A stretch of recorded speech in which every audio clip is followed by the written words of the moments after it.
कानपुर देहात में 1200 आबादी के ग्रामीण इस मुफ्त राशन को लेने के लिए उफनाती नदी को तैरकर पार करने को मजबूर हैं। ये तस्वीरें हैरान और परेशान कर देने वाली हैं, जिसे देखकर आप सोच में पड़ जाएंगे कि पेट की आग को बुझाने के लिए लोग मौत का दरिया पार कर रहे हैं। जरा सी चूक आपको मौत के कुएं में धकेल सकती है। दरअसल कानपुर देहात के भोगनीपुर तहसील का ये भरतौली गांव जनपद के अधिकारियों और जिम्मेदारों की नजर से मानो ओझल हो चुका है। इसीलिए शायद इन बेबस गांव वालों की बेबसी इन्हें दिखाई नहीं देती है। सैकड़ों की तादाद में हाथों में झोला और सरकारी राशन का कार्ड लेकर प्लास्टिक का टब लेकर लाचार गांव वाले नदी की बीच धारा को तैरकर पार कर सिर्फ इसलिए जा रहे हैं कि उन्हें नदी के उस पार मुफ्त सरकारी अनाज मिलेगा। इससे मजबूर ग्रामीण खुद और अपने परिवार की भूख मिटा सकेंगे। ये साहब जब जिससे राशन हमारा तो 30 साल से राशन बना, हम 30 साल से जाते हैं। 30 वर्षों में लगातार आपका पूरा गांव जाता है, 1000 की आबादी पूरा नदी को जो है पार करके उस पार जाते हैं। आप इतनी जान जोखिम में डाल रहे हो, कभी आपने इस बारे में अधिकारी से बात नहीं की? सब कुछ कहा, ब्लॉक में कहा, सब जगह कहा, सीडीओ वीडियो से सबसे कहा, कोई कह देते हो जाएगा, कुछ होता ही नहीं है। एक दो बार कभी एक बार बंटवा दिया, कभी ट्रैक्टर से लदा के, बस एक आध बार जब बाढ़ आई तो एक बार बंटवा दिया, बस खत्म काम हुआ। कब तक इस तरीके का सफर चलता रहेगा? वो जब तक अब जीते रहेंगे तब तक चलता रहेगा। अब जब कोई सुन ही नहीं रहा है तो क्या करें। मुफ्त राशन के लिए महिलाएं और तमाम पुरुष इस नदी में एक हुजूम के साथ नदी में उतरकर उस पार जाने का जान जोखिम उठा रहे हैं। कुछ महिलाएं गाड़ी के ट्यूब में हवा भरकर उसके सहारे नदी पार करने को मजबूर हैं। कुछ महिलाएं खुद तैरकर नदी के पार जा रही हैं। साथ में गांव के तमाम पुरुष भी सिर पर टब और झोला रखकर राशन ला रहे हैं। हम यहाँ से गए थे बंडा गाँव।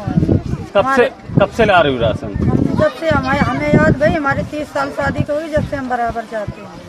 आप लोगों को डर नहीं लगता आप इतनी जान जोखिम में डालकर? क्या करें, डर तो बहुत लगता है। अगर नहीं जाते हैं तो राशन गायब हो जाता है। अगर 4 दिनों के अंदर अंदर वहाँ नहीं पहुँचे तो फिर मिलता नहीं है, तो मजबूरियन जाना पड़ता है।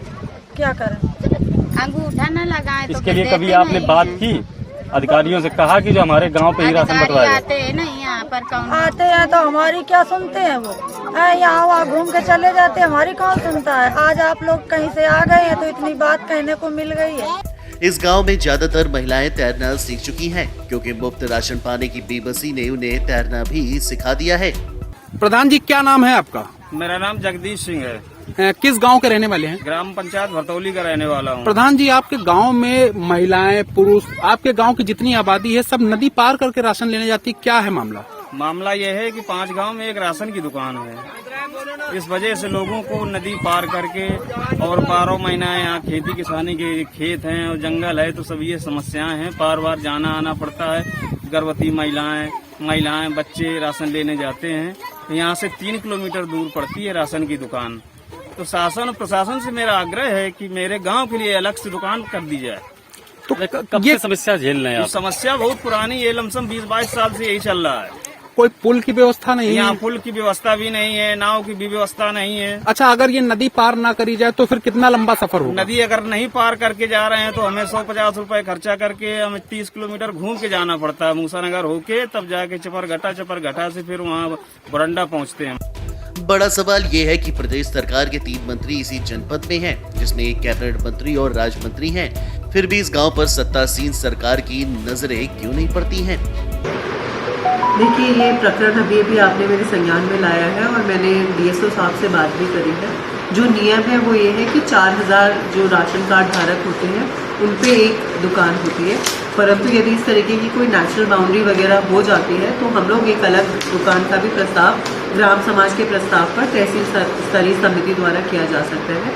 तो ये जो प्रकरण भरतौली का सामने आया है, इसका नियमानुसार परीक्षण करके आगे की कार्रवाई करी जाएगी। क्योंकि इनका कहना है कि लमसम 30 वर्षों से ये इसी तरीके से सरकारी राशन लेने जाते हैं नदी तैर कर। ना तो वहाँ पर कोई स्थायी या अस्थायी पुल है और ना ही कोई राशन की दुकान। नहीं, ये जो मामला आपने बताया है इसका मैंने संज्ञान लिया है और आगे कार्रवाई करेगी। और पुल की अगर आवश्यकता वहाँ पे होती है, अगर कोई और वैकल्पिक मार्ग नहीं होता है तो भी हम लोग उसका भी प्रस्ताव भेजेंगे और जो राशन की दुकान का है उसको ऑन प्रायोरिटी करेंगे। सब्सक्राइब कीजिए न्यूज़ इन इंडिया को आइकन को दबाइए। न्यूज़ से जुड़ी लेटेस्ट वीडियोज सबसे पहले देखने के लिए